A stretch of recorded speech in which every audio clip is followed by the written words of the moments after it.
Hoje nós iremos apresentar mais uma live da Diretoria de Ensino de Suzano, que a equipe de especial preparou, na perspectiva da educação inclusiva, pois hoje falaremos sobre dislexia, sendo que o aluno com dislexia não faz parte do público de educação especial, mas ele faz parte da escola.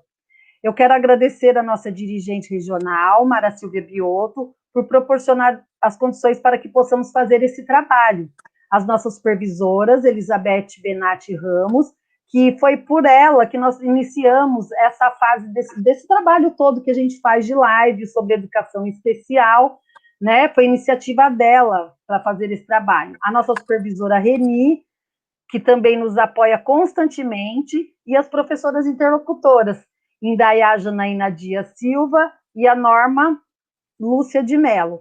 A professora Nilza Ferreira, de Castro da Gama, ela é uma professora da nossa rede e mãe de aluno com dislexia.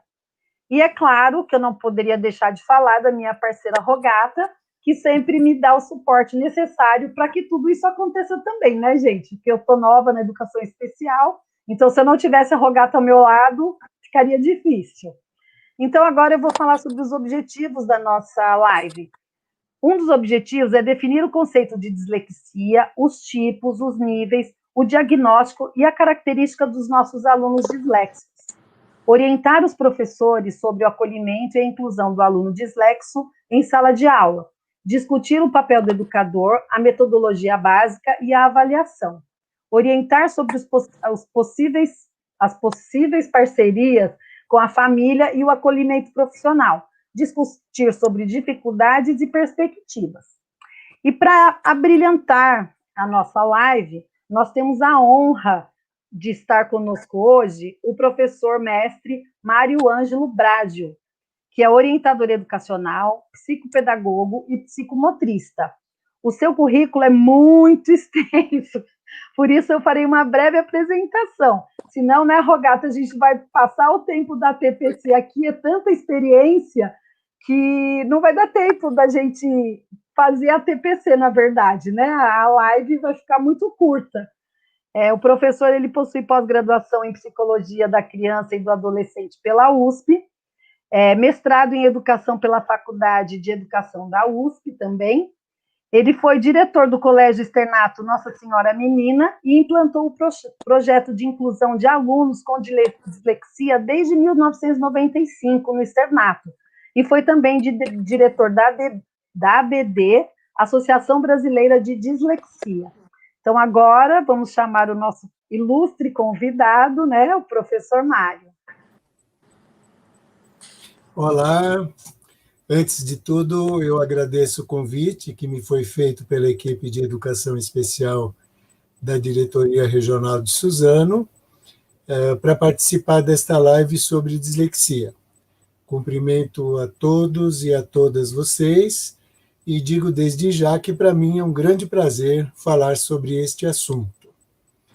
Porém, antes de iniciar a minha fala, eu gostaria de fazer algumas ponderações. São 3 apenas, mas que eu considero importantes. Então, em primeiro lugar, embora eu tenha atuado como professor no ensino público municipal e estadual aqui em São Paulo, a minha experiência na área da dislexia, que se iniciou lá em meados dos anos 1970, tem sido toda ela restrita à rede particular de ensino. Então, a minha apresentação no que diz respeito aos aspectos práticos estará restrita às escolas particulares, né? Eu também sei, por ouvir falar, que as escolas públicas, sobretudo nos últimos tempos, vêm desenvolvendo projetos e atividades muito interessantes voltadas para a inclusão do aluno disléxico. E a minha expectativa é, assim que possível, não só me inteirar, não só conhecer essas experiências, mas, se for o caso, se julgarem oportuno, também colocar minha experiência à disposição. O segundo ponto que eu gostaria de colocar é que eu vou restringir a minha fala exclusivamente à dislexia, embora muitas vezes vamos esbarrar em outras dificuldades em outras necessidades educacionais que os nossos alunos também apresentam. Mas vocês vão notar que, embora eu esteja falando da dislexia, muito desse conteúdo também tem a ver com essas outras pessoas, com esses outros alunos, com essas características, e podem ser úteis para quem lida com crianças e adolescentes nessas condições. Por fim, o tema da dislexia ele é amplo, ele é profundo, ele é bastante diversificado. Eu até brinquei com a Rogata, eu disse, eu vou tentar servir um peru num pires, porque dentro do tempo que nós temos, eu vou procurar, de fato, abordar o máximo possível no assunto. Mas, de qualquer forma, ao final, eu vou deixar o meu e-mail e depois, se alguém quiser fazer contato ou para esclarecer alguma dúvida ou complementar alguma informação, eu vou me colocar disponível plenamente para essa finalidade. Tá bom? Mas okay. Então, vamos ao assunto, certo? Vamos lá. Vamos sim. Eu começo aqui, então, com a pergunta que não quer calar. O que é dislexia? Bom, existem muitas definições de dislexia. Na verdade, nos últimos 14 anos, o próprio conceito de dislexia sofreu várias alterações. Eu não vou me prender a nenhuma definição específica, mas vou apresentar aqui uma definição que, no meu ponto de vista, atende aos objetivos desse nosso encontro. Então, antes de tudo, a dislexia é um distúrbio específico de aprendizagem da leitura e da escrita. Você falou em dislexia, você falou em leitura e escrita. Esse distúrbio se caracteriza pela dificuldade que a pessoa disléxica tem em automatizar o código linguístico. E pessoa que, na verdade, pelo menos aparentemente, teria condições de fazê-lo. Por isso que chama a atenção do educador ou dos pais esse quadro. Existe a dislexia de evolução, aquela que é nata, as pessoas nascem disléxicas, e pode haver também casos de dislexia adquirida. Alguém que já tem uma escolarização, já desenvolveu a sua competência leitora e escritora, mas por causa de um trauma, por causa de um acidente, eu dou aqui como exemplo um AVC, né? Ela perde aquela capacidade, ela perde aquelas habilidades. Então, ela tem que novamente se desenvolver, novamente readquirir essa habilidade relacionada à leitura e à escrita. Mas nós vamos tratar aqui hoje da dislexia de evolução, que é o que acontece com quase totalidade dos nossos alunos. E vamos já derrubar o primeiro mito, hein? Dislexia não é doença, mas também não é dom, também não é castigo, e muito menos impede o disléxico de aprender, de conhecer, de criar, de liderar, de empreender, de desenvolver competências, enfim, de realizar as mais diferentes atividades. Querem uma prova? Então vejam aqui essa pequena lista de alguns disléxicos bastante conhecidos e que se destacaram ou têm se destacado nas mais diferentes áreas, seja nas artes, seja na literatura em particular, seja na ciência e tudo mais. Alguns são bastante conhecidos, alguns nos surpreendem. Você diz, mas espera aí, como Agatha Christie pode ser disléxica e escrever aquela quase 90 obras entre as literárias e as adaptações que ela fez e tudo mais? Foi difícil, vale a pena conhecer a história de vida dela. Mas significa que não foi um impedimento, ela encontrou formas, caminhos, atalhos para se projetar nessa área. E tem os que se projetaram também em áreas bem distantes da leitura e da escrita no dia a dia.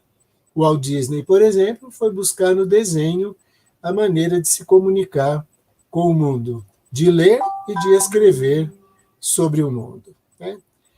Mas nós não devemos nos encantar com essa lista. Ela não pode desfocar a atenção que nós temos que ter para aquele disléxico desconhecido, esquecido, que passa à margem da mídia e tudo mais.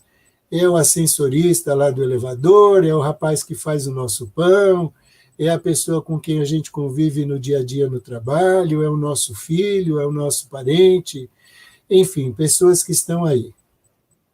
Até porque disléxicos estão em toda parte, desde o Polo Norte, então temos esquimós disléxicos, até a Austrália, de 1%, pelo menos, até 10%, pode haver essa variação de pessoas disléxicas. 4% é um número aceito pela maior parte daqueles que estudam esse transtorno. E nesses 4% da população que é disléxica, há uma predominância do sexo masculino. Então, para cada 4 disléxicos, 3 são homens e 1 é mulher. Quem identificou essa característica foi um inglês, em 1881, e ele que chamou a atenção para pessoas que eram inteligentes, capazes e tudo mais, e tinham uma tremenda dificuldade para ler e escrever.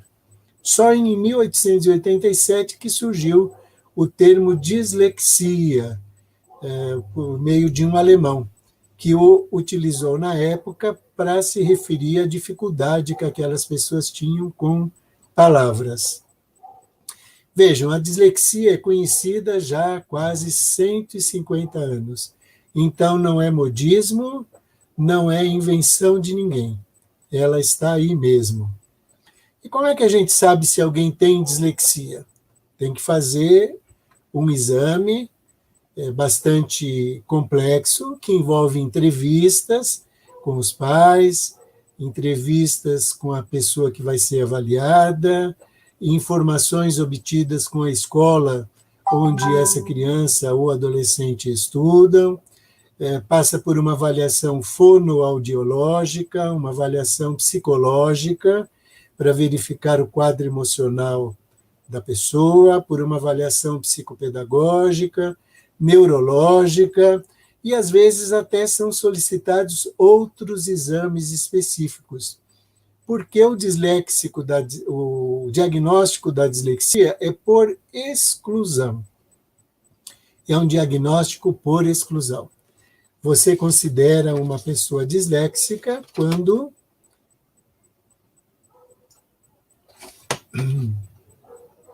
apesar da instrução convencional, ou seja, ela já tem algum tempo de escolarização, da inteligência adequada, ela não tem nenhum déficit intelectual, das oportunidades socioculturais que ela tem no meio em que ela vive. E apesar da ausência de distúrbios cognitivos e sensoriais, ou seja, ela é normal, com letras garrafais, apesar disso tudo, ela apresenta falhas persistentes no processo de linguagem, incluindo dificuldades com a leitura e com a escrita. Às vezes, o diagnóstico localiza também comorbidades, que são 2 ou mais transtornos associados ao mesmo tempo na mesma pessoa. Então, você pode ter o disléxico com TDAH, com TDAH, com dispraxia, com discalculia, com distúrbios emocionais, ou não. Mas, enfim, tudo isso é possível. Tipos de dislexia. São vários, mas nós não devemos nos ater a eles, porque, na verdade, nós nunca vamos lidar com rótulos, nós vamos lidar com pessoas.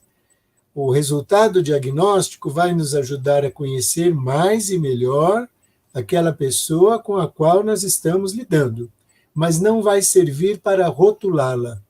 Até porque disléxicos que têm o mesmo tipo de diagnóstico, ainda assim são pessoas singulares, são pessoas distintas, cada uma com as suas características, cada uma com as suas necessidades. Então, nós temos, de maneira geral, aí, dislexia de natureza auditiva, onde a dificuldade maior está na escrita do que na leitura. Essa dificuldade está relacionada à percepção, à discriminação, à memória auditiva e à análise e síntese de fonemas. Temos aí alguns exemplos: faca por vaca, moto por modo e assim por diante. Alterações nas ordens das letras, omissões e acréscimos. Trocas de palavras por outras, que são visualmente semelhantes, dificuldade para memorizar sequências, tabuada, por exemplo. Na tabuada em si não existe lógica, é uma música, é uma letra de música que a gente canta. 3 vezes 1, 3, 3 vezes 2, 6, até aí não tem lógica nenhuma. O que importa é o que isso significa, difícil para o disléxico.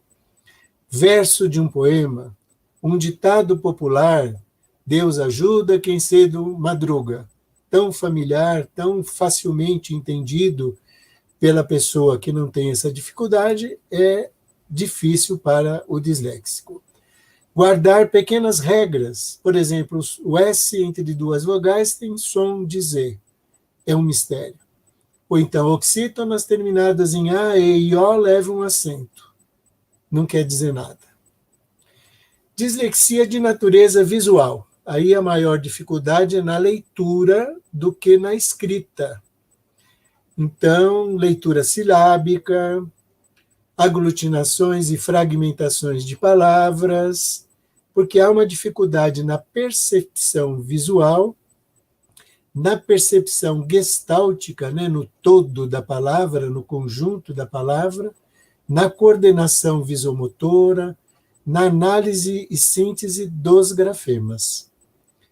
A troca por equivalente fonético e causa uma dificuldade grande que geralmente a letra utilizada é a letra de imprensa, também conhecida hoje como Times New Roman, que é uma modificação de sinais. Então, para nós está tão claro que uma coisa é o M, outra coisa é o N, outra coisa é o U e assim por diante, mas para o disléxico não, que pode confundir N com o U, pode confundir E com a letra 3. Se isso não bastasse, ainda vem outras questões próprias da nossa língua. Eu digo mesa e escrevo com S. Digo beleza e escrevo com Z. É a memória visual que me faz fixar que essas palavras são escritas dessa maneira. Eu não tenho nenhuma pista auditiva. Então, o disléxico que tem essa dislexia de natureza visual vai ter mais dificuldade nesse aspecto. Níveis de dislexia. Também não devemos nos prender nisso, mas é fato. Existem dislexias extremamente leves, quase imperceptíveis, existem dislexias que se situam no grau moderado e existem dislexias, quadro de dislexias bastante severos, com múltiplas dificuldades, com várias comorbidades. Bem, leitura e escrita são atividades altamente complexas e sofisticadas. Quem tem dúvida disso? Não é? Cada sociedade, ao longo da história, vai encontrando a sua maneira de representar por sinais aquilo que falam, aquilo que pensam, aquilo que sentem. E tudo isso é arbitrário. Poderíamos dizer, me perdoem os linguistas, essa não é a minha área, mas poderíamos dizer que tudo é arbitrário, não é? Alguém na China, no Japão, por exemplo, se usa os ideogramas, cada um desses sinais contém uma ideia inteira. Em outros lugares se usam sinais gráficos que, agrupados, vão representar palavras. E no meio lá está o nosso português, que não é fácil.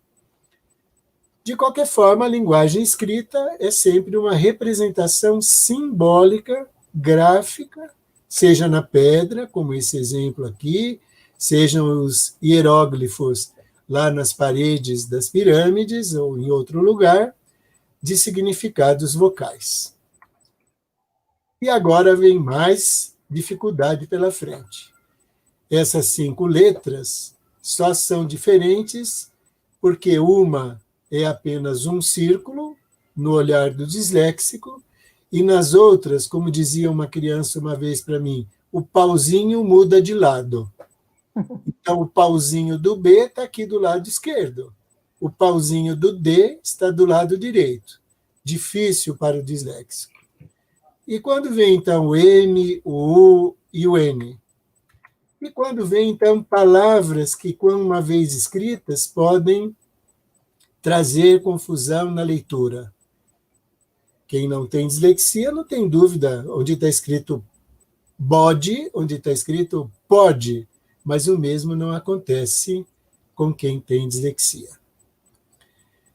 O sinal que corresponde à letra, ele possui um conteúdo semântico próprio, que se caracteriza por uma forma vocal definida naquela sociedade, naquele agrupamento, que é o significante, e uma ou mais significações para aquela palavra. Daí nós temos as diferentes conotações, não é assim?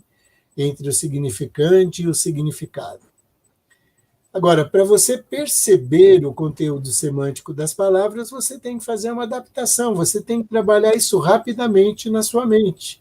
Quando você ouviu o ditado que o professor fez e vai escrever lá no seu caderninho, ou quando você tem que ler uma palavra. E o que é casa ou caça? E daqui a pouco nós vamos voltar no casa, deixa o casa no freezer aí. Morto. Alguém diz, eu estou morto de fome. É o morto do jogo do baralho, lá do buraco. É o morto que faleceu. E descalço. Quando eu era criança, os adultos, quando queriam falar alguma coisa em particular e tinham alguma criança próxima, eles diziam, fala baixo que tem gente descalça. Era assim mesmo. Tem gente que está ouvindo que não é para ouvir. Se você diz isso na frente de um disléxico, provavelmente ele vai olhar para os pés, para ver, afinal, quem é que está descalço. E apenas um exemplo para ver a riqueza da nossa língua. O dicionário do AIS traz 18 definições para casa, e o Aurélio não fica atrás, então traz 19. Quando esse menino está lendo ou escrevendo casa, que casa é essa?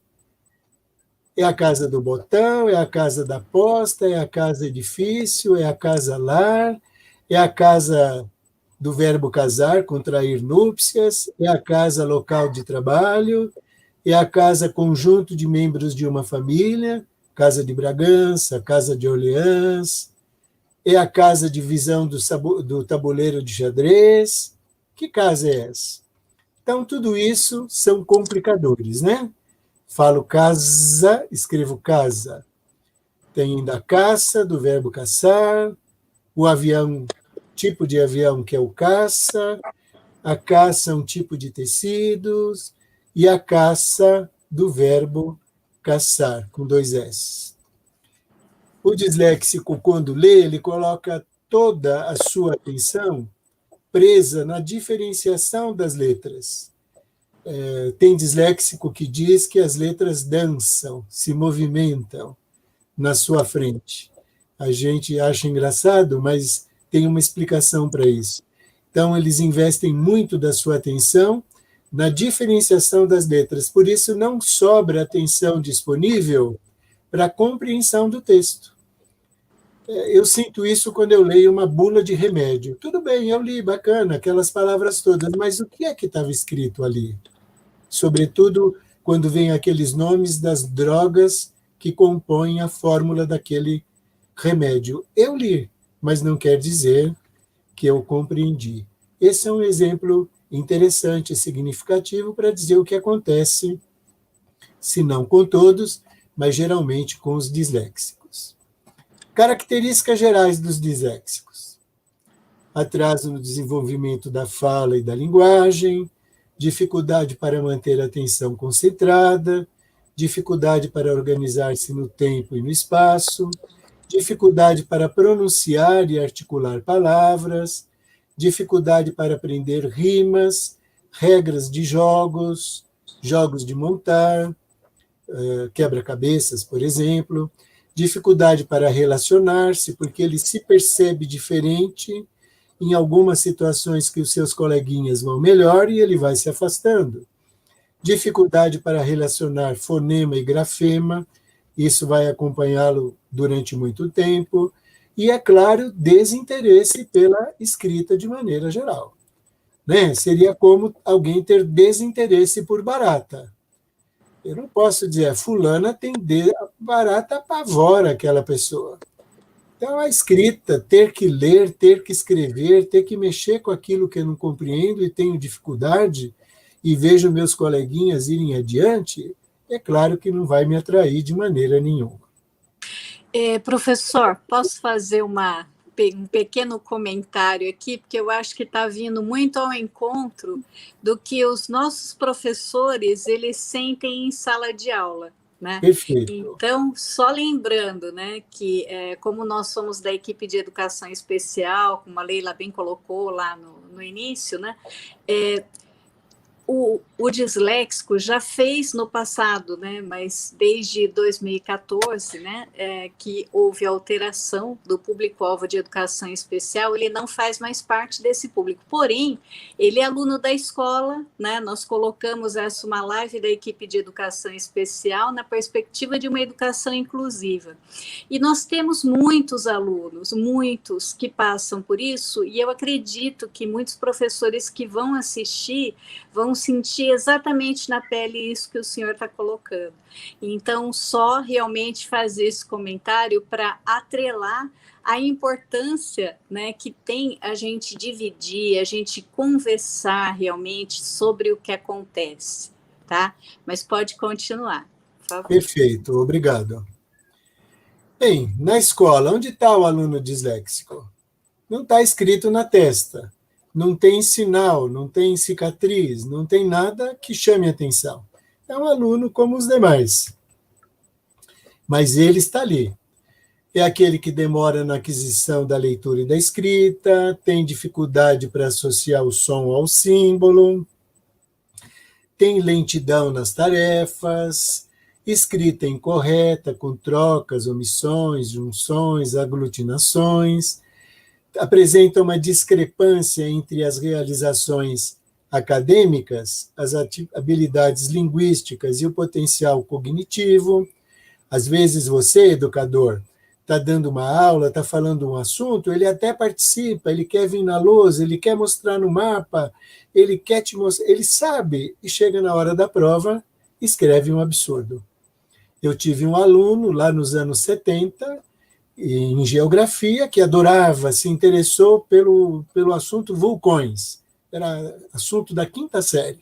O menino sabia tudo de vulcão, fez lá um vulcão, inclusive com argila, etc. No dia da prova, eu fiz era uma prova de um professor de 23 anos, com todos os erros que um professor de 23 anos tem direito de cometer, e eu pus lá, como é que se chama o material expelido pelo vulcão? E aquele menino respondeu, cana-de-açúcar. Então, eu não entendia como alguém que tinha aquela característica, aquela vivacidade, aquele desempenho na hora da prova, pudesse responder isso. Essa discrepância, né? Dificuldade para organização sequencial, letras do alfabeto, vamos para a letra J, volta para a letra M, meses do ano, tabuadas, agora, depois, antes, depois, mais tarde, tudo isso são dimensões de tempo que ele tem dificuldade. Claro, eu devo lembrar que eu estou falando de um disléxico, não estou falando do Francisco, da Maria, nem do Benedito, porque aí cada um é um universo particular. Toda essa minha fala é genérica. Dificuldade para se organizar também no espaço, para fazer anotações, persiste com os erros, apresenta vocabulário pobre, não sabe nomes de coisas, aquela coisa, e tem dificuldade para assimilar nomes corretos de coisas e objetos, sentenças curtas, imaturas. Obviamente, dificuldade e lentidão no ditado, na cópia, na escrita espontânea. Se vai ler, é uma leitura titubeante, uma leitura claudicante, e geralmente ele resiste, ele se nega a fazê-la. Apresenta desatenção e dispersão, dificuldade na coordenação motora fina, muitas vezes na coordenação motora grossa, é aquele aluno desengonçado no pátio, nas aulas de educação física, geralmente desorganizado, põe o livro em cima da carteira, cai o caderno, se abaixa para pegar o caderno, cai o estojo, se abaixa para pegar o estojo, cai o lápis, e assim por diante. Dificuldade para aprender uma segunda língua e problemas de conduta. Ele tem uma autoestima rebaixada e ou ele vai para o lado da timidez ou ele resiste tentando se projetar por meio do exibicionismo, da agressividade, do desafio ou outras situações. E aqui, então, eu encerro esta primeira parte da minha apresentação.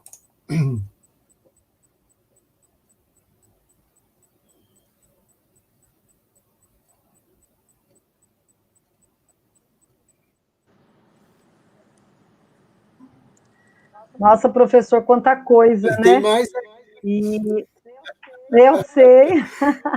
E é muito interessante, porque muita coisa, como a Rogata também bem falou, né, são coisas que acontecem realmente no dia a dia, lá na sala de aula, né? Nilza, você quer falar alguma coisinha? Complementando a fala dele, é engraçado que eu ouvindo ele falar, a gente se emociona, porque assim, eu vejo que os detalhes que ele traz é realmente, porque no caso que eu tenho um filho disléxico e conviver com ele, é como se eu voltasse ao passado e visse a superação de cada passo, né? Então, é muito gratificante. E, enquanto professora, isso mudou muito a maneira de eu olhar. Então, por exemplo, eu vejo assim hoje, eu tenho alunos que, independente de qualquer laudo ou não, eu tenho que ensinar. E eu faço de uma maneira diferente. Então, por exemplo, se eu tenho um aluno que ele é breve, porque a gente tem, eu tento descobrir da onde vem essa brevidade. Se eu tenho um aluno que na letra cursiva ele apresenta troca de letras, eu proponho ao aluno escrever em letra bastão. Então, eu faço um resgate dessas situações. E eram situações que antes de eu ter um filho e conhecer toda essa dinâmica que o professor trouxe, enquanto professor eu desconhecia. Eu não sabia que eu tinha esse horizonte onde era auxiliadora, porque nós na sala de aula também somos auxiliadora. Levar em consideração a oralidade do aluno é muito importante. Eu saber se ele compreende o que nós estamos falando. E realmente, o disléxico às vezes não sabe meses do ano, ele não sabe estação. E assim, precisa os pais buscar um profissional ou nós na sala de aula conseguimos detectar isso numa simples aula, num debate? O aluno que não quer ler na frente de todos, tentar conversar com este aluno no momento separado para entender, porque às vezes ele pode ter a timidez, mas às vezes pode ser algo a mais, e que nós dentro da sala de aula vamos ter que equilibrar toda essa situação. Nilza, Oi? essa segunda parte que eu vou apresentar, eu vou focar diretamente isso que você está colocando, que eu considero bastante oportuno, e você, como a gente costuma dizer, me dá até um gancho para que eu possa dar prosseguimento, tudo bem? Tudo bem, então. Vamos em frente? Vamos em frente. Vamos. Então, nesta segunda parte, eu vou falar da inclusão na escola, na sala de aula. Né? O que seria acolher e incluir esse disléxico na sala de aula. Em 95, eu escrevi num texto essas poucas palavras que se tornaram um mantra depois. Me surpreende hoje eu encontrar em publicações recentes aí pela internet gente que continua reafirmando isso que eu dizia lá atrás. Não é? É na escola que a dislexia de fato aparece. Há disléxicos que revelam suas dificuldades em outros ambientes e situações, mas nenhum desses ambientes se compara à escola, local onde a leitura e a escrita são permanentemente utilizadas e, sobretudo, valorizadas. Sempre houve disléxicos nas escolas. Entretanto, a escola que conhecemos certamente não foi feita para o disléxico. O que é acolher e incluir um aluno na escola? Implica adaptar a escola a ele. Ele não é massa de bolo que vai se ajustar à forma da escola, mas é a escola que vai alterar a sua forma para se adaptar a ele. Eu digo que é importante criar uma cultura de dislexia na escola, que perpasse a proposta pedagógica, o regimento escolar, o plano escolar e o plano de ensino do professor. Se for o caso, até o plano individual do aluno, o plano de ensino individual. Para tanto, o educador, que é a pessoa mais importante, é a pessoa critério, é a pessoa fundamental em toda essa saga. Ele tem poder. Se tem alguém que tem poder nessa história, é o educador. Ele pode fazer muito pela pessoa disléxica. Lembrando que eu estou enfatizando o disléxico, mas isso vale para todos, obviamente. Mas o educador, então, precisa ser sensibilizado para isso. Precisa ser informado. Precisa ser capacitado. Precisa ser acompanhado. E precisa ter as condições para poder desenvolver o seu trabalho. Ele precisa ser informado sobre a proposta da escola em relação ao disléxico, sobre o que é dislexia, as características da pessoa disléxica, as características específicas daquele aluno com o qual ele irá trabalhar, os alunos se é mais visual, mais auditivo, se é mais severo ou não, procedimentos de ensino, de avaliação, precisa ser capacitado para criar e desenvolver uma atitude favorável à inclusão, para lidar com o aluno de uma maneira total, não é? Para ele poder planejar o ideal sem perder de vista o necessário e o possível, e precisa ser acompanhado, né? Assessorado, orientado, subsidiado, supervisionado e provido dos recursos necessários para ele poder desenvolver o seu trabalho. Precisa, portanto, de uma formação continuada. Agora, o que se espera, então, desse educador? Meus queridos educadores, às vezes alguns me perguntam, como você quer ser chamado? Eu digo, como professor. Eu tenho orgulho de ser professor. É isso que eu sou. A minha raiz mais profunda está ali, do lado da lousa e do giz, apesar da minha rinite alérgica.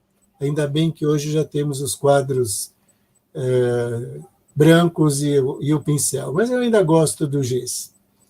Trate o aluno disléxico com naturalidade. Ele não precisa se agachar, nem falar no ouvido dele, nem ficar falando na frente dele fazendo gestos.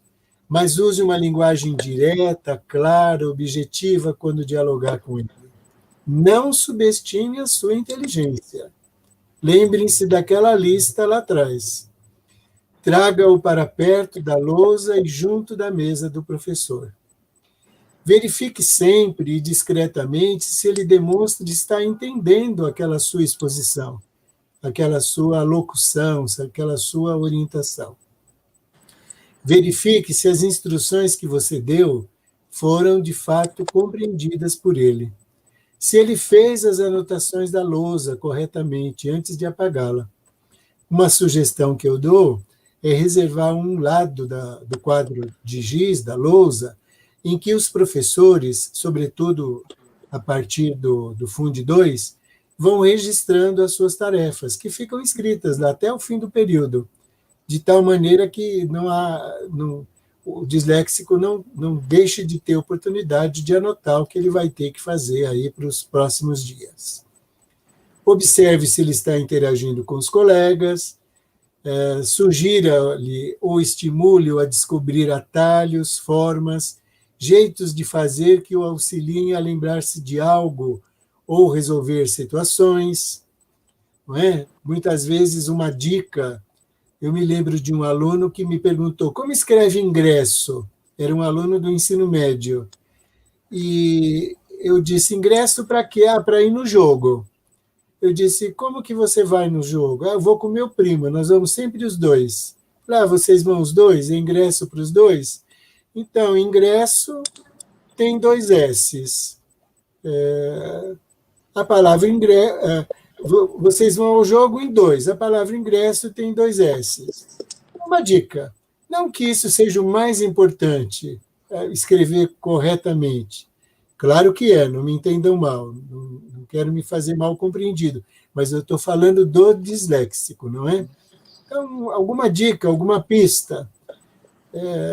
Um colega que compreendeu melhor a matemática, ou a língua portuguesa, ou a segunda língua, que possa ajudá-lo como monitor, que possa ajudá-lo. Às vezes, um colega que repete para o outro, na sua linguagem, aquilo que o professor acabou de dizer, consegue uma melhor comunicação, né?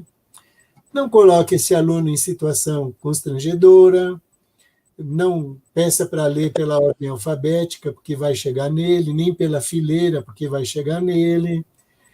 Procure descobrir suas habilidades e incentive-o a utilizá-las. Né? Então, um tem jeito com informática, o outro gosta de fazer musiquinha, gosta de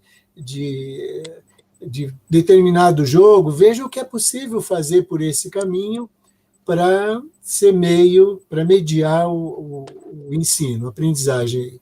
E, sobretudo, sempre colabore para o fortalecimento da autoestima.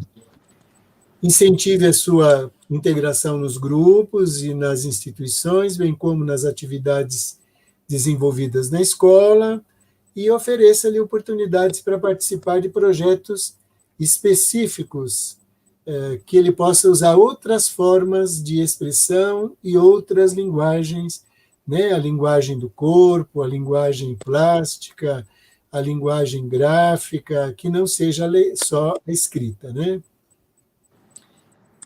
Para aprendizagem, qual é a metodologia básica? Eu resumiria assim: utilize todos os meios e ofereça todas as oportunidades possíveis para que o aluno possa aprender.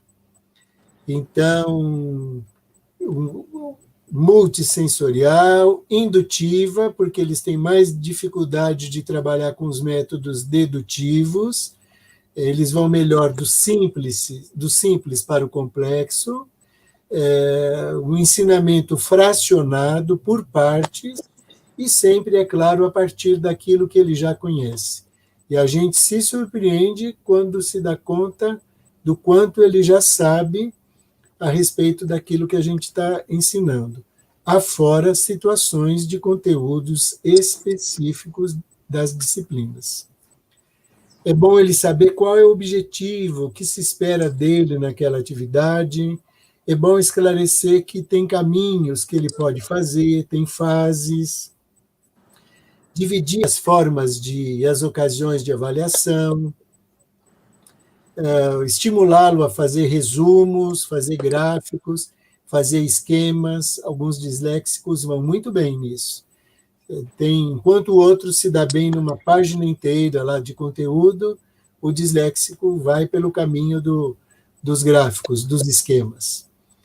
Frise sempre os conceitos, as ideias, as palavras-chave, as referências. Fuja das definições.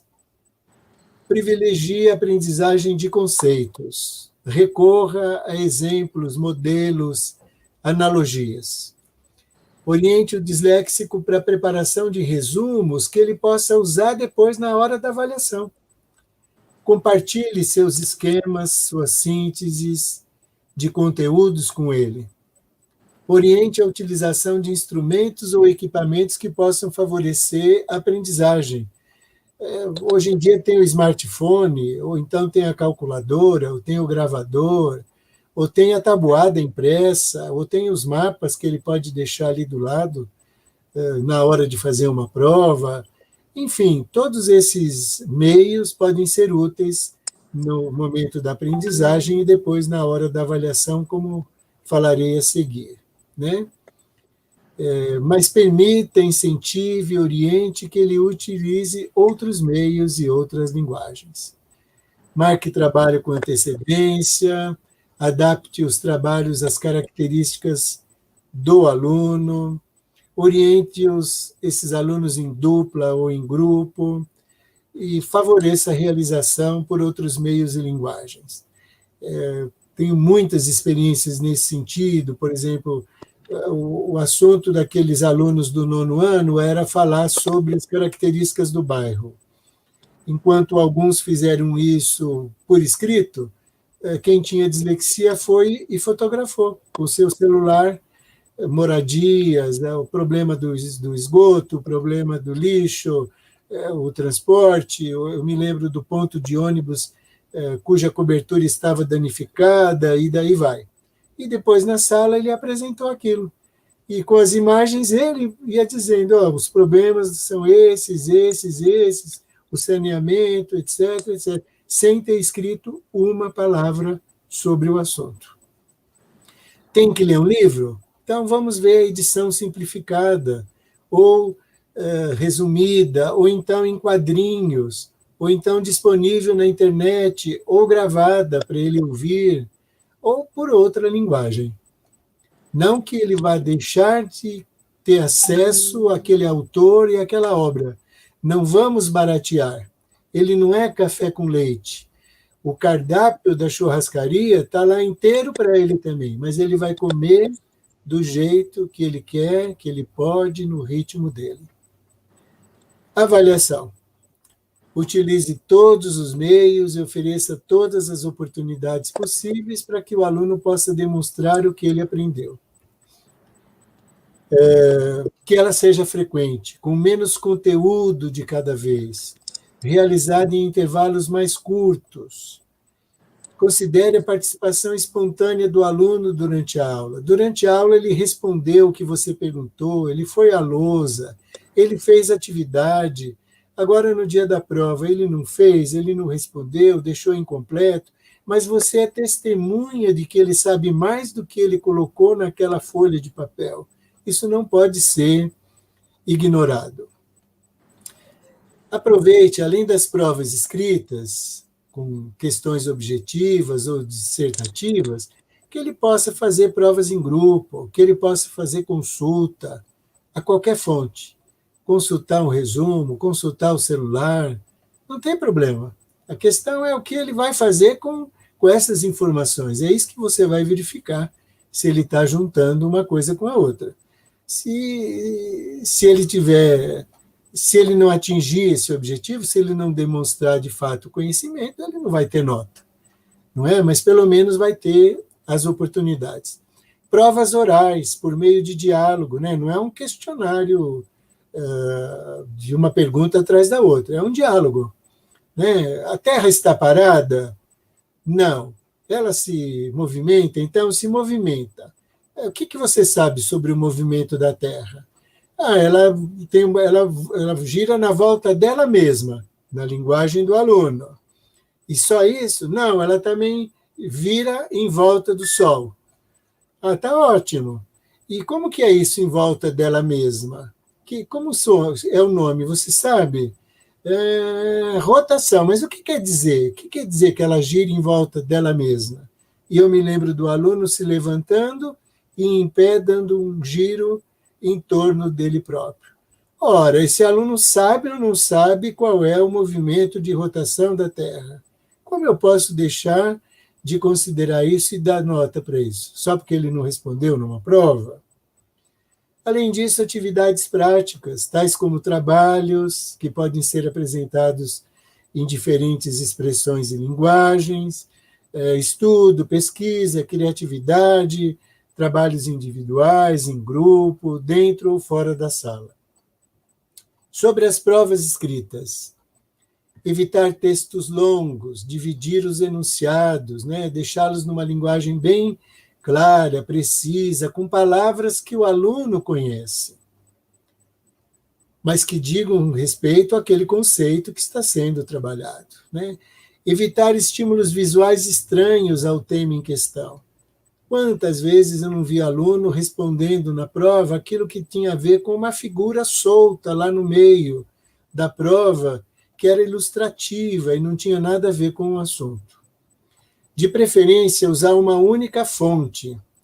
Se recomenda Arial 12, ou então alguns estudos concluídos em 2013 indicaram que a fonte helvética, a Courrier, a Verdana, enfim, outras, e sobretudo a Comic Sans, são melhor assimiladas pelo disléxico.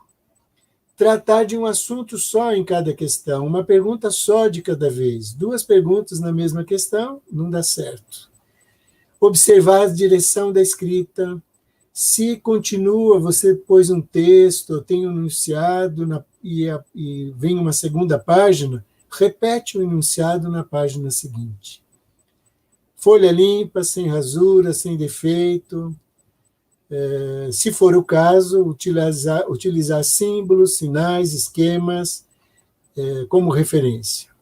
E, repetindo, permitir o uso de instrumentos e equipamentos que possam facilitar a realização da sua avaliação.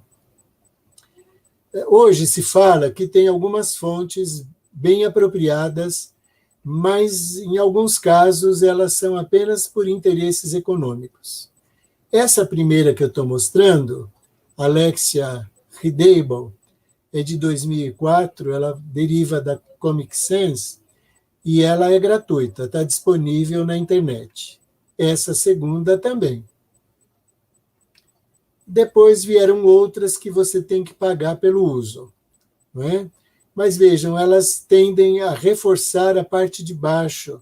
Parece que disléxicos apresentaram mais facilidade de reconhecer esses grafemas traçados dessa maneira. Mas não quer dizer que isso sirva para todos também. Tá? Na hora das provas escritas, ou numa única sala, todos os disléxicos, com mais tempo, com apoio da coordenação, ou quem ela designar, e dos professores, ou com leitura em voz alta, utilização de recursos, material de apoio, com auxílio para a compreensão do enunciado. Às vezes você lê, mas ele ainda não compreendeu. Então, você tem que ler pausado, enfatizar determinados termos, aí ele entende, é aquilo, então é isso que está perguntando, aí ele compreende. Acompanhar a execução e fazer uma verificação prévia. Antes de, como se diz, fechar a nota, você pode retomar a prova com ele e verificar se aquilo que ele escreveu corresponde de fato ao que ele aprendeu, porque nem sempre o que ele escreve é tudo o que ele sabe. Às vezes, ele sabe muito mais do que o que está escrito. E neste diálogo, nessa conversa, você pode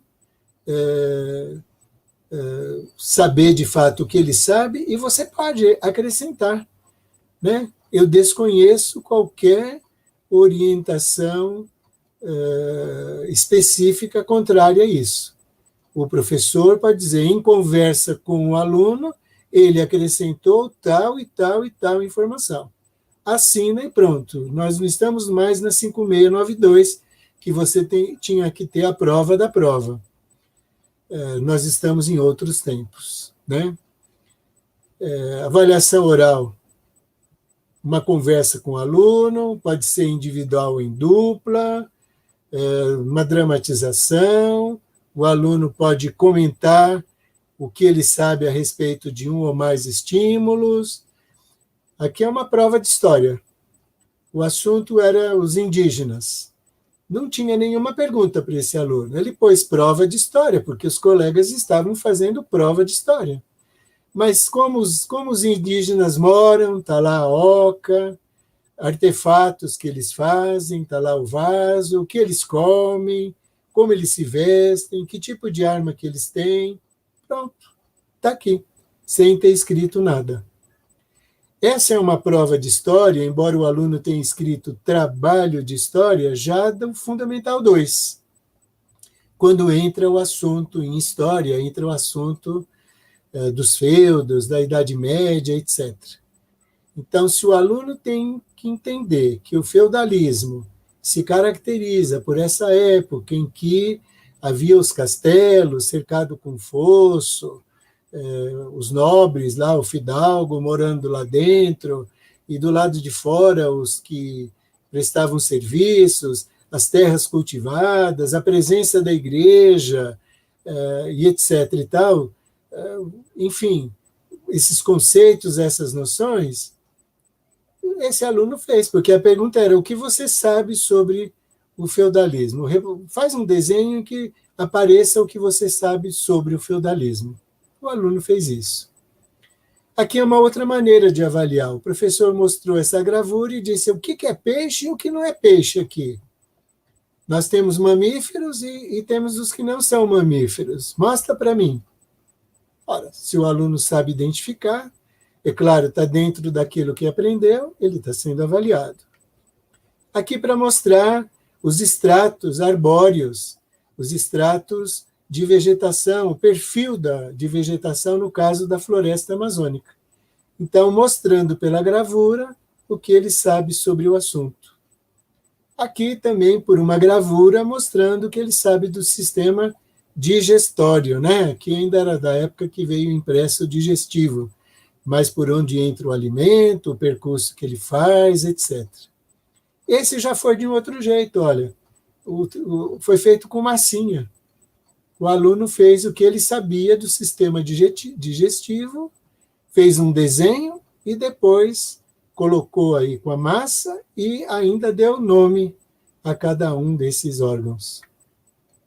Aqui uma maneira de conjugar os verbos, de formar frases, alterando a pessoa, né, o verbo, e daí vai, sem estar escrevendo nada. Aqui uma exemplificação do mesmo. E se a avaliação for escrita, aí vem uma série de sugestões que podem ser levadas em conta também. Isso vai ficar gravado. Vocês que estão nos assistindo agora, nesse momento, podem dar um pause aí no vídeo e verificar com mais calma o que aparece escrito aí. Não é? Mas eles podem fazer provas escritas, sim, é claro, com aqueles cuidados e levando em conta a característica de cada um. Né? Você pode subsidiar, pode auxiliá-lo nessa prova, além dos enunciados, vendo se ele compreendeu a questão, prestando a orientação necessária, respeitando o ritmo dele. Certamente vai ficar bem. Ao corrigir, enfatizo, valorize não só o que está explícito, como também aquilo que está explícito. Perdão, aquilo que está implícito, né? Adapte os critérios de correção para a realidade do aluno. E hoje ninguém, ou quase ninguém mais faz isso, mas se alguém tiver a tentação de fazer, não faça anotações na folha de prova, não chame a atenção do aluno, não emita juízos de valor, muito menos em vermelho, né?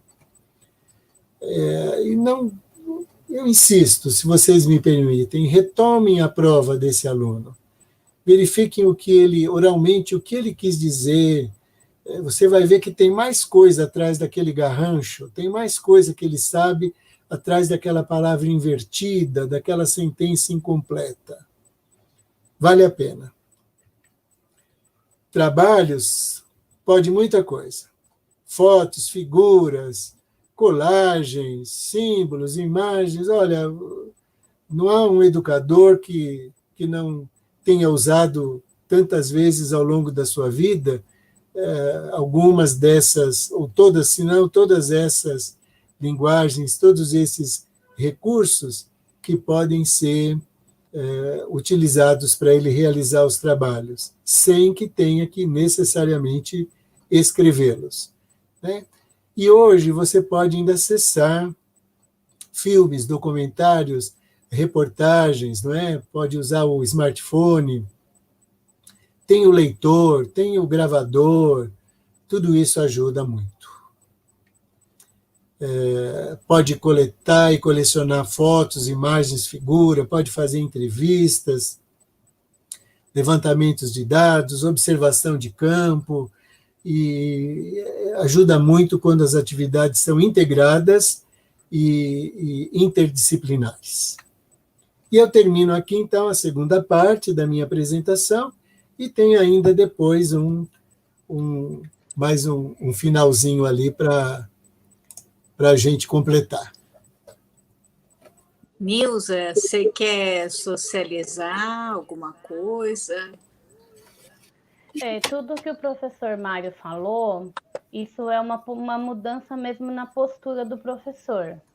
Então, por exemplo, tem coisas que ele mostrou que, enquanto ciclo 1, são muito interessantes e pode ajudar muito. Eu já sou professora do Fundamental 2, então eu pego esses alunos já vindo de uma trajetória, às vezes, de frustração, né? Porque Nilza, se você puder falar um realmente... pouquinho mais alto ou um pouco mais próximo, o som está saindo um pouquinho baixo. Obrigada. Melhorou. Ok. Agora melhorou? Então, assim, quando eu pego um aluno no ciclo 2, né? Independente dele ter dislexia ou não, porque não cabe a nós estar pontuando os alunos. O que eu faço com as dicas que o professor Mário trouxe? Eu procuro ler as provas para os alunos.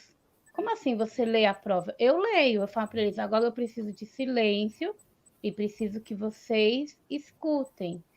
Primeira questão, vou responder, vou perguntar e vocês vão ter um tempo para responder. E aí nós vamos fazendo no conjunto da sala de aula. Caneta vermelha eu aboli. Então, por exemplo, quando eu pego uma prova de um aluno, uma atividade escrita, que eu percebo que ele tem um erro, eu escrevo a palavra certa em cima. Não faço risco, não faço nada. Eu simplesmente escrevo em cima da palavra dele e coloco a palavra correta. O uso do telefone eu já usei com o sexto ano. Então, eu dava aula para o sexto ano, e aí eu vi que muitos alunos tinham dificuldade na escrita. O que eu fiz? Eu coloquei junto, construí junto com eles e falei, olha, nós temos 4 aulas de geografia. Uma aula nós vamos fazer o uso do celular. Ah, mas por que o uso do celular? Porque nós vamos usar o corretor. O celular tem um corretor, e aí nós vamos produzir um texto através dessa ferramenta. O aluno que não tinha celular sentava com o colega, que é a colaboração. E rendeu a aula, assim, extremamente. Os alunos que tinham alguma dificuldade passaram a ter menos no final do ano e eles aprenderam a fazer uso dessa ferramenta. No caso do meu filho, enquanto mãe, eu tenho que ser apoio. enquanto professora, eu tenho que ser acolhedora. Então, a minha postura enquanto acolhedora, ela continua, independente do meu filho ou não, independente de uma sala ou não. E aí, o que acontece? Você percebe, por exemplo, no caso do Carlos disléxico, ele não consegue inglês. Inglês para ele é uma coisa que desde pequeno.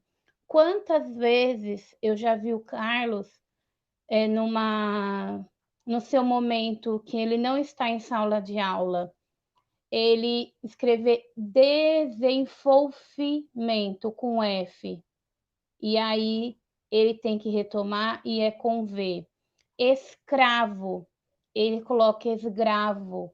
Então, assim, são coisas que nós percebemos. E como é importante o professor fazer uma agenda, igual o professor Mário falou, porque no caso do aluno com dislexia, ele tem memória curta e espacialidade diferente. Então, por exemplo, eu tenho a primeira aula, e aí eu falo para ele, eu vou retornar daqui à próxima aula. Tchau, gente, daqui a pouco eu retorno. Quando você está entrando de novo, parece para ele que passou 10 minutos. Entendeu? Então, atos do que ele tem que fazer, adotar uma agenda. Olha, vamos ter um espaço no caderno para lembrete.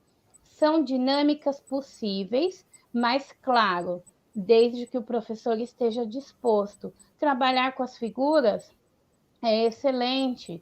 E lembrar que eles são breves.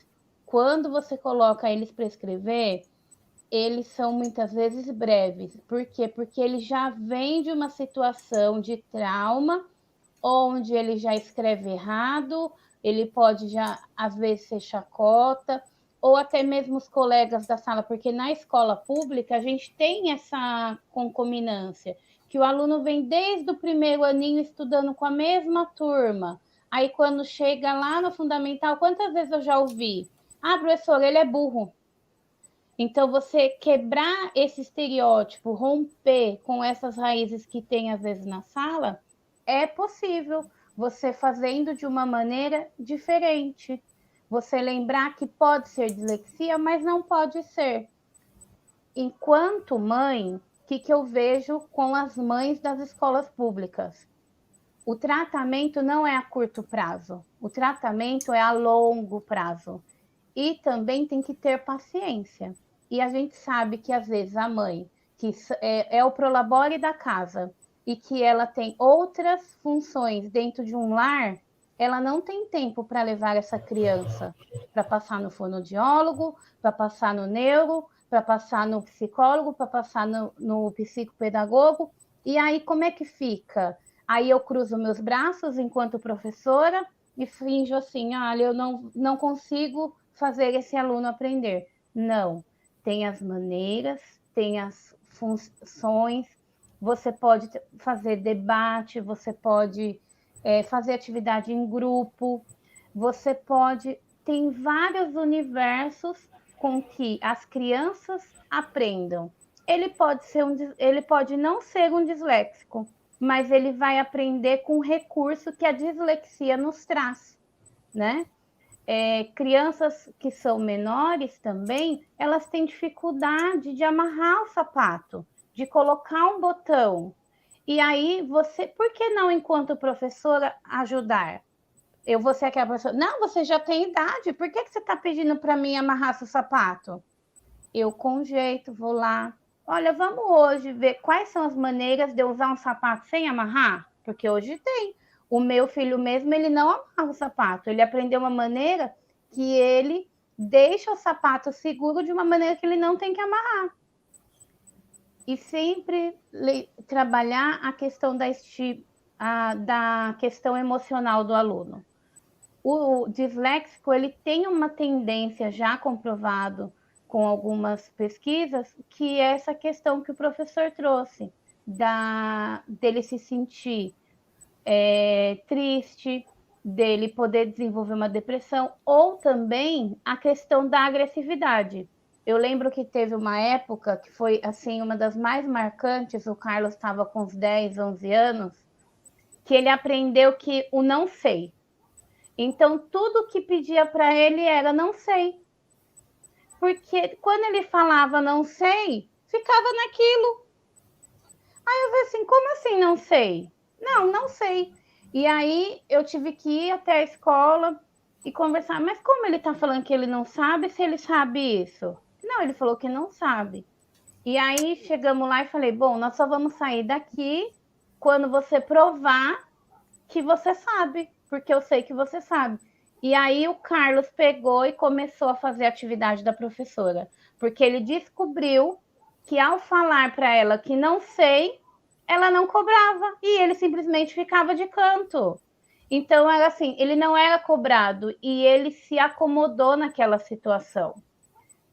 Alunos do ensino médio e do Fundamental 2, que vem o Teorema de Pitágoras, que é matemática, e vem essas atividades que são de teste, conforme o texto é muito longo, esses alunos têm dificuldade. Então, assim, o professor que é aplicador, nós, enquanto professores, na rotina normal, não tem que ter pressa, ler. E, se for possível, ler novamente. Nós sabemos que, por exemplo, uma avaliação externa, isso não é possível. Mas os disléxicos vêm ganhando muito espaço. Para ele fazer uma prova, o Carlos já fez prova no Senai, já fez prova em algumas instituições públicas, ele tem um leitor. Por quê? Porque ele tem um laudo que comprova ele, que dá essa facilidade a ele. Então, ele tem um leitor que lê a prova. E isso faz toda a diferença do aluno saber quais são seus direitos, quais são seus deveres. Nós, professores, acolher eles e saber que o ato de ensinar vai além do que nós conhecemos é muito gratificante. O Carlos fez um exame que eu, enquanto professora, desconhecia, que é o processamento auditivo central. E hoje é obrigatório pelos convênios a cobrir esse exame que até então não era. E aí o Carlos fez esse exame e deu lá que ele não conhecia as palavras paroxítonas. Aí, acima disso, eu falei assim, gente, eu nunca percebi isso. Nossa, será que tem mais alunos que não entendem quando eu falo? Porque se eu estiver falando muito rápido e aí eu tô indo, olha, gente, daqui a pouco eu volto, olha, porque não deu tempo, olha, guardem tudo porque vai chegar outro professor. Às vezes a gente não faz isso. Olha, tá acabando a aula, guarda, vamos arrumar a carteira. Calma, gente. Olha, não vai dar tempo da gente terminar a nossa tarefa hoje. Vamos organizar e vamos retornar na próxima aula. E aí eu retomo com o conteúdo principal e nós damos sequência. Porque nós somos a tranquilidade ou a gente é a aflição dos nossos alunos em sala de aula. Professor Mário, quiser falar alguma coisa também para ajudar a complementar essa minha fala? Sem dúvida. Você fala como mãe, fala como educadora, e isso não só te capacita, como te habilita a se manifestar dessa maneira. Além do mais, você tem a experiência acumulada no convívio com o seu filho, não é? Então, a sua fala, o seu depoimento, o seu testemunho tem um peso bastante forte, bastante específico. Eu quero falar um pouco também sobre isso. Vamos ver se já está aparecendo o slide aí para vocês. Já sim, professor. Tá. Parcerias, família, profissionais, serviços especializados.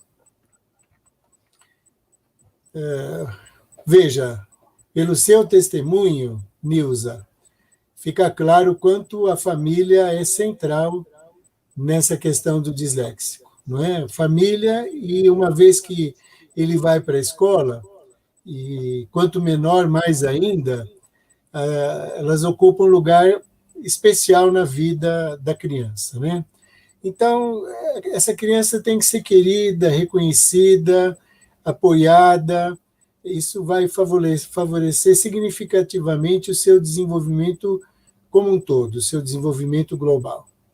Nessa idade em que a sua vida é casa e escola, fracassar na escola já é 50% de fracasso de vida.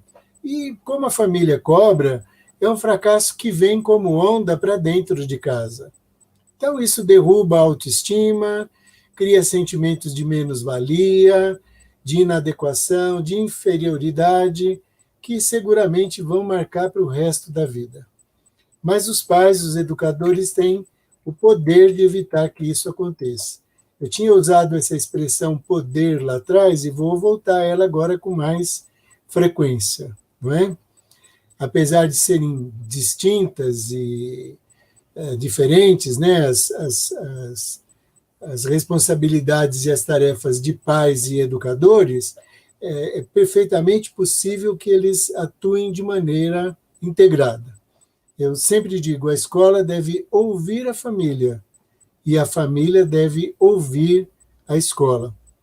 Assim como os educadores, né, muitas vezes se cobra, o educador precisa mudar o seu olhar, ele tem que ter uma abertura para perceber, para compreender, para ter empatia com as crianças que têm essas características. Os pais também necessitam mudar o seu olhar em relação ao seu filho. Eu também costumo dizer que a inclusão do aluno disléxico na escola, ela começa em casa. Ela não começa na escola. Ela tem continuidade na escola. Daí a importância dessa integração. Então, troca de informações, de experiências, um eventual encontro de pais e educadores para troca de informações a respeito dos filhos, né? Olha, nós estamos fazendo tal coisa em casa, na hora das tarefas a gente descobriu que se a gente age dessa maneira, funciona melhor, em tal hora do dia, enfim, é difícil até para mim dar o exemplo, porque eu também sei que hoje as famílias, né, independentemente do momento que nós estamos vivendo por causa da pandemia, mas hoje família é um conceito bastante amplo e bastante diversificado. Nós temos famílias, não é? Nem sempre com as condições ideais, um local apropriado, um material de suporte para que o aluno realize as suas atividades.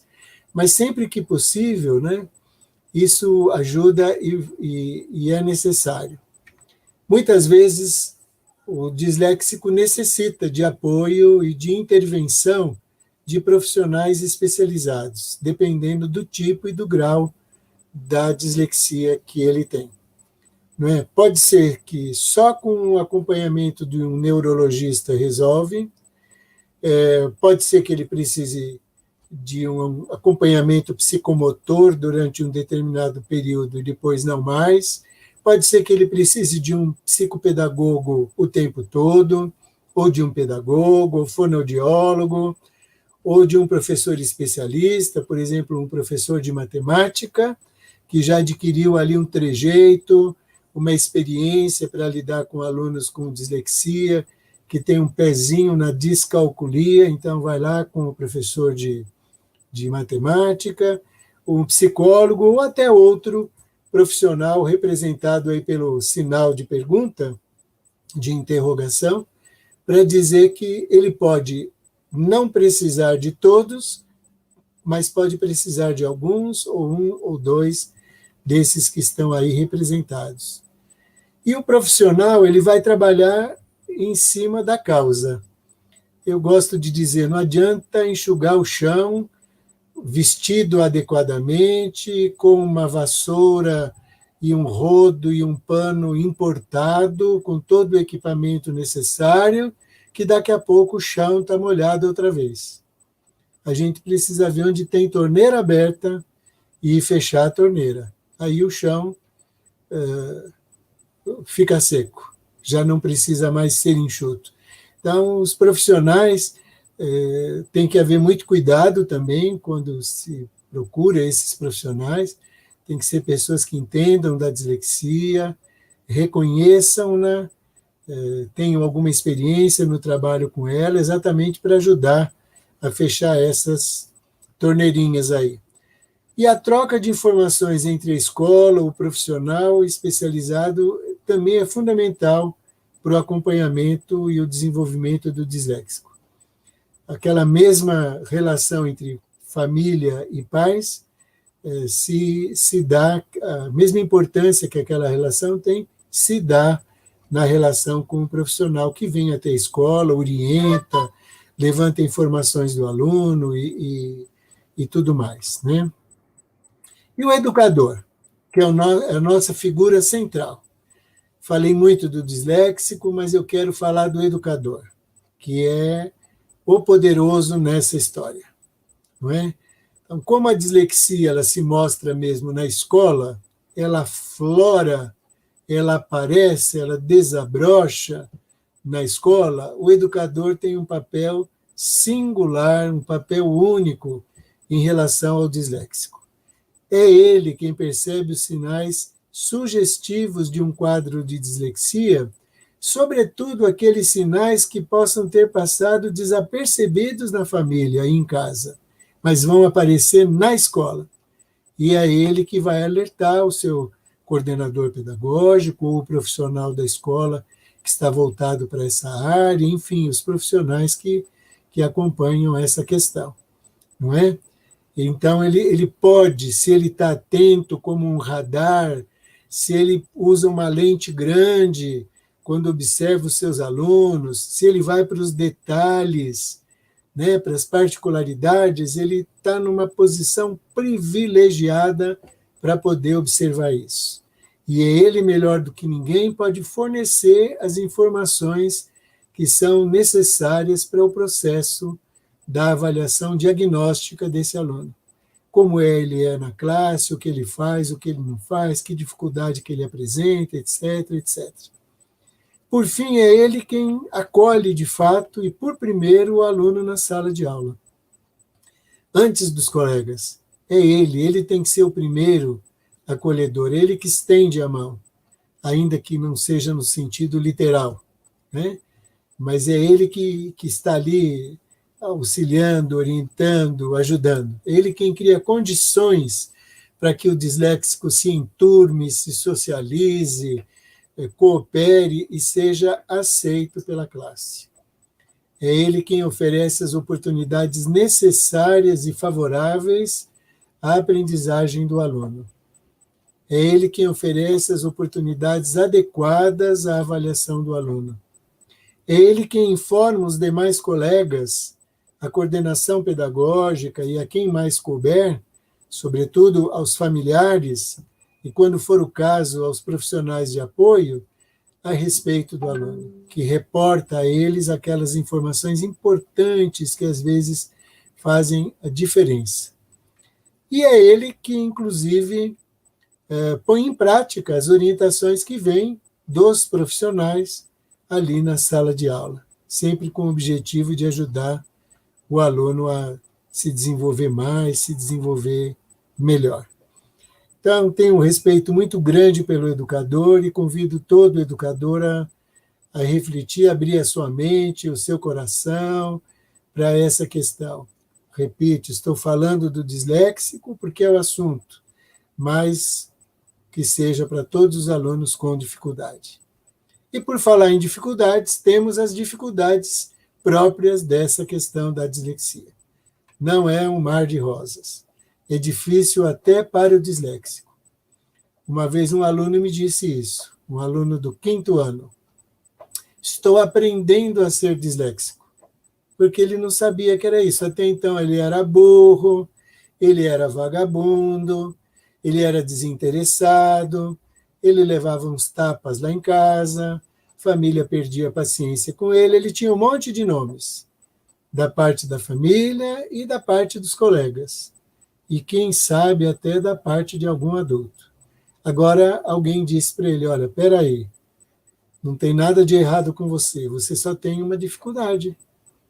Cada um tem um jeito, tem um que é canhoto, tem outro que tem o olho verde, nada disso diminui a pessoa ou faz uma pessoa incapaz. Se a característica de um é ser canhoto, a sua característica é ser disléxico. Quem é canhoto vai ser canhoto a vida inteira. Você vai ser disléxico a vida inteira. Só que você vai aprender a descobrir caminhos, maneiras. Gosta de futebol? Gosta. Então você vai descobrir dribles que você vai dar na dislexia, né? Quais são esses tais desafios? Não tem um método único, não tem uma cartilha para todo mundo. Cada aluno disléxico é uma pessoa, é diferente, é um universo à parte.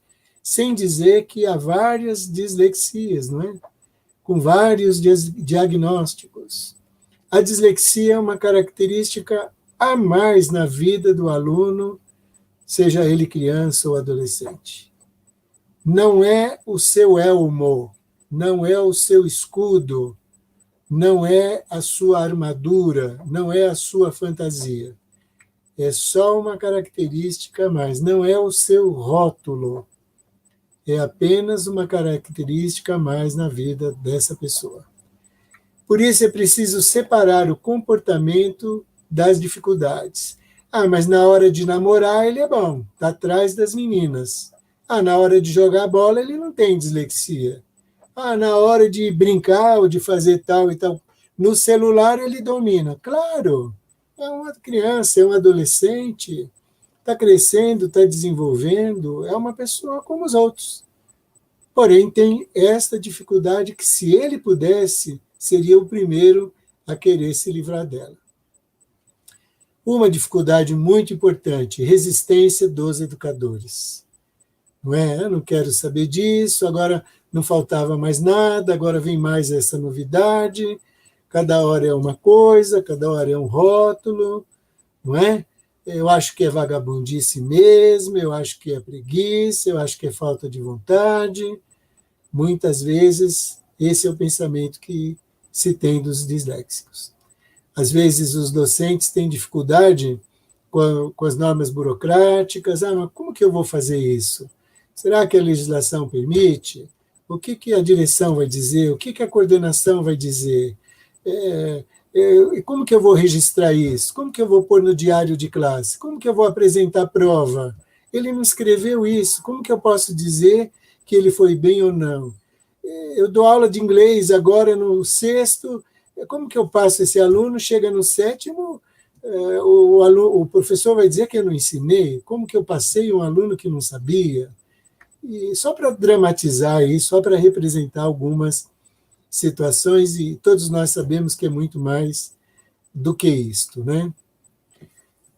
Além disso, os mitos perseguem os disléxicos. Eles são preguiçosos e acomodados, ou então, dependendo se eu usar certo recurso, certo material, eu posso minimizar.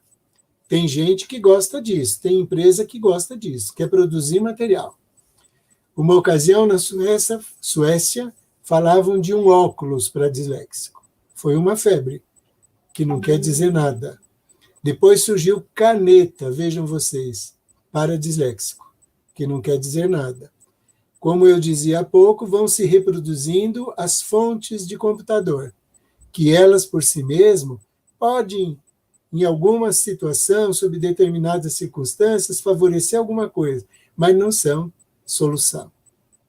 Um tratamento médico pode curar a dislexia. Não cura porque não é doença. Ser canhoto não é doença. Lateralidade é uma questão do ordenamento do cérebro. Lado esquerdo dominando ou direito ou esquerdo, lado direito do cérebro dominando um ou outro lado, lateralidade cruzada, etc. Isso não depende da vontade, não tem cirurgia nem remédio que resolva. Dislexia é a mesma coisa. O disléxico não pode aprender uma segunda língua. Pode. Só tem que ver o método, de que maneira. Se for lendo e escrevendo, vai ter a mesma ou mais dificuldade do que tem com a língua portuguesa, que é aquela que ele ouve desde o útero. Mas não quer dizer que não pode aprender. Há muitos disléxicos que falam até mais do que uma língua, e com bastante fluência. Conheci um disléxico que era advogado na Embraer. e na época que eu atendia em clínica, ele me procurou porque o problema dele era se comunicar com a namorada. Ele queria deixar post-its para ela, dizendo onde ele estava. Ele morava em São José dos Campos, mas tinha um apartamento em São Paulo, e às vezes eles se encontravam ou não no apartamento. E ele dizia que ia para um lugar e na verdade, ele estava em outro. Ele se expressava muito mal quando escrevia. E eu dizia, mas espera aí, como é que você fez direito e trabalha na Embraer? Ele diz, bom, direito, eu fui enganando todo mundo. Fui descobrindo o meu jeito, enganando o professor, pedindo prazo para apresentar depois, para ter segunda chance, para fazer chamada oral, mas concluí o curso. E consegui entrar na Embraer porque eu aprendi inglês, morei um tempo nos Estados Unidos, e o setor que eu trabalho era a venda de peças de avião. Ele está tudo informatizado, e a minha secretária que cuida disso, eu não preciso. Então, não é um exemplo para a gente dizer paradigma para todo mundo, mas só para dizer que isso também é possível e ilustrar que há disléxicos com todas as características, né? Eles podem seguir mesmo qualquer profissão, qualquer área, depende de cada um. Nós vimos aquela lista lá no início.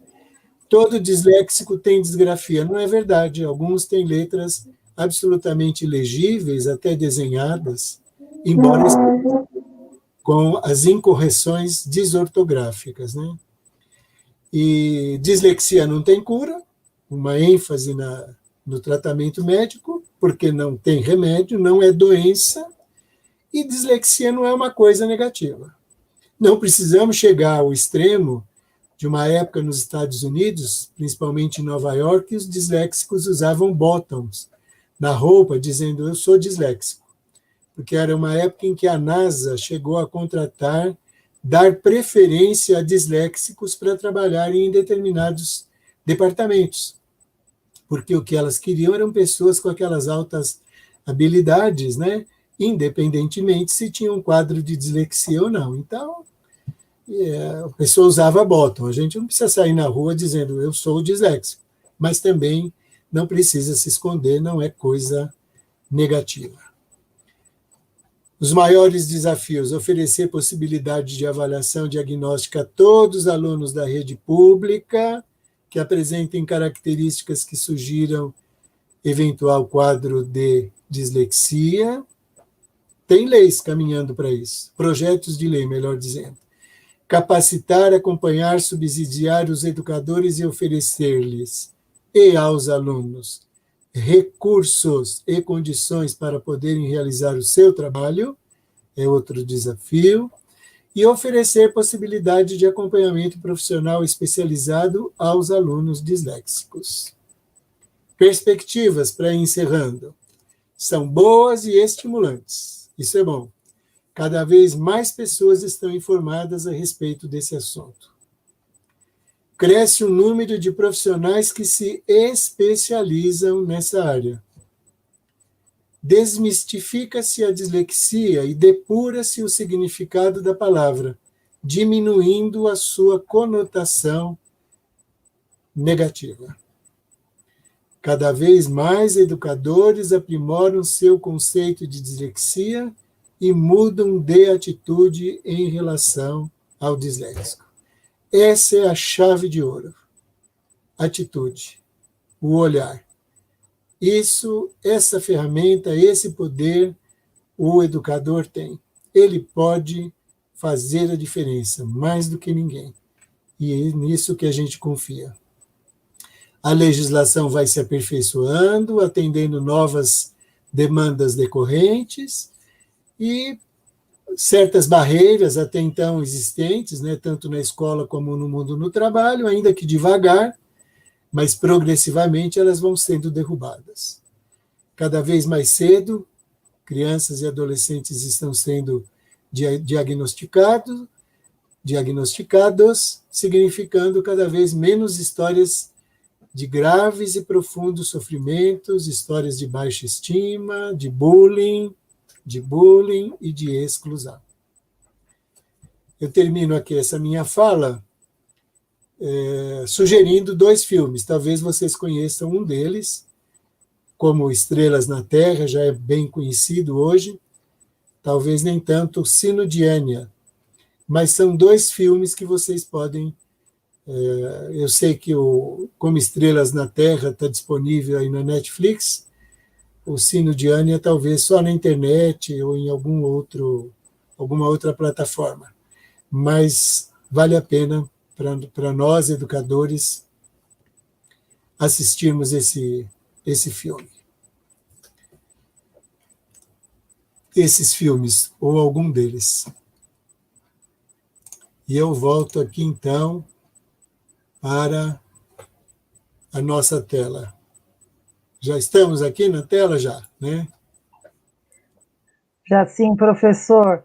Nossa, não tem palavras, né, para agradecer por tudo que o senhor colocou para nós aí, foi riquíssimo, né, Rogata? Opa! Nossa, agradecemos muito, tá? Em nome da equipe da Educação Especial, aqui da Diretoria de Ensino de Suzano, porque realmente essa riqueza, mas colocada de uma forma tão simples, né?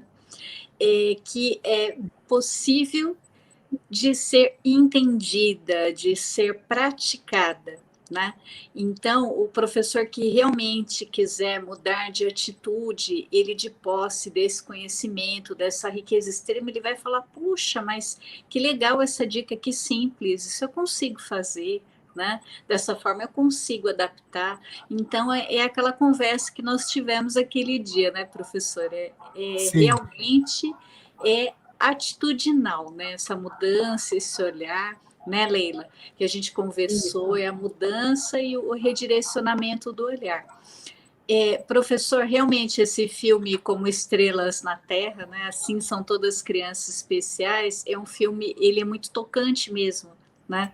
Porque você vê a mudança de atitude, tá o exemplo no filme, quem não assistiu, assista. O outro, o Sino de Enya, eu vou assistir, porque esse eu ainda não assisti, mas Como Estrelas na Terra é procedimental e atitudinal. Muito legal mesmo. Passo a Rogata, palavra. Fala. eu acho que agora nós podemos ir para as nossas considerações finais, né? Sim. Nilza, você quer falar alguma coisa? Não, a única coisa que na fala do professor Mário, que me fez lembrar enquanto professora, uma das coisas que meus filhos, eles estudaram quando pequeno numa escola particular, e eu trouxe eles para a escola pública, porque, principalmente por causa do Carlos, porque nós tínhamos mais voz para falar, porque às vezes a escola particular eu não consegui naquele momento, naquele ano, que hoje é um universo totalmente diferente, a ter esse diálogo devido ao Carlos, e ele veio a uma retenção, né? E que depois a gente sanou esse problema lá na frente. Mas o que eu tenho a falar aos professores? Qualquer aluno que tenha dificuldade, não rotule ele, né? Ele tem dificuldade, por isso eu dou nota para ele média. Vê a maneira com que ele aprende, porque o universo de aprender, ele não é igual para todos, mas ele é possível dentro da nossa escola, dentro da nossa realidade, dentro da comunidade, igual o professor Mário falou, e que possamos juntos fazer uma educação ainda melhor do que a gente já vem fazendo. Obrigada, Nilza. Professor, a palavra é sua. Bem, eu quero fazer um agradecimento, mas, na verdade, se vocês concordarem, no final de tudo, eu gostaria de pôr para rodar uma música gravada alguns bons anos atrás, pelo Belchior, num disco do Toquinho com seus amigos, que fala dos direitos das crianças. Não sei se alguma de vocês conhece. Se vocês permitirem, depois no final eu poria para rodar, fica até como uma sugestão de final aí para... Depois talvez vocês vão editar isso, né? Aí vejam... Professor, na verdade, nós não iremos editar, e eu não sei como é que fica essa parte dos direitos autorais da música, né? Ah, tá. Então Porque eu queria que o senhor deixasse a dica, mais por conta dos direitos autorais, que eu acho que a gente não consegue, porque se nós colocarmos a música, o que acontece? O YouTube depois derruba a live, entendeu? Então é melhor a gente prevenir, né? Então eu farei o seguinte, eu vou projetar só o slide que tem a letra. Ok. Porque aí não tem a música, isso eu posso fazer. Pode, se o senhor quiser até falar um trechinho e deixar a dica também. Dali vocês vão... É muito interessante. Poderia ser o hino para as equipes de educação especial, o hino para todos aqueles que trabalham, que lidam com essa questão. Mas, olha, eu queria agradecer muito a esse convite que vocês me fizeram, a atenção que vocês tiveram desde o início. Foi um prazer conhecê-las, Leila, Rogata. Nilza, parabéns a você pela sua disponibilidade, pela contribuição que você dá como mãe e como educadora. Não posso deixar de parabenizar a Indaiá e a Norma, que não é fácil, viu? Em alguns momentos aqui eu estava falando mais rápido, eu pensava, como será que está para Indaiá e para a Norma agora? Norma, Norma não, Indaiá vou te colocar aqui, tá bom? Não precisa interpretar, a gente deixa a Norma, mas aí para você aparecer também, né? Então, olha, parabéns, viu? Mas assim, eu agradeço muito. Eu tenho uma alegria muito grande ao tratar disso. Eu colecionei ao longo da minha vida muitas histórias de pessoas que hoje são adultas, alguns até hoje já são avós, viu? Já tem um caso de avô, que eu conheci de criança e é uma alegria ver o que acontece com essas pessoas. Eu também costumo dizer que o diagnóstico da dislexia ele é redentor. Uma vez eu aprendi que o redentor é aquele que tira você de onde você está, te redime da prisão, tira do buraco, vamos dizer assim. Mas ele não fica em cima do buraco dizendo, sai, sobe, é só subir, é só sair. Né? Não, ele desce, vai lá, põe você nas costas e traz você para fora do buraco. Isso é uma redenção. Né? Bem, então, saber que você não é burro, saber que você não é preguiçoso, não é vagabundo, saber que você pode, tem um esforço, tem uma dedicação, tem que cumprir as normas, tem que cumprir as regras, tem que apresentar no prazo, tem que fazer o que foi pedido, tem que ser bom aluno, tem que dar o seu melhor.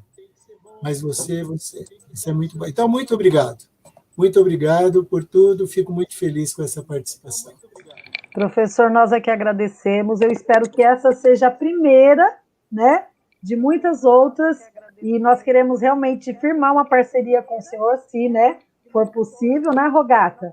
E que realmente não pare por só nessa live, né?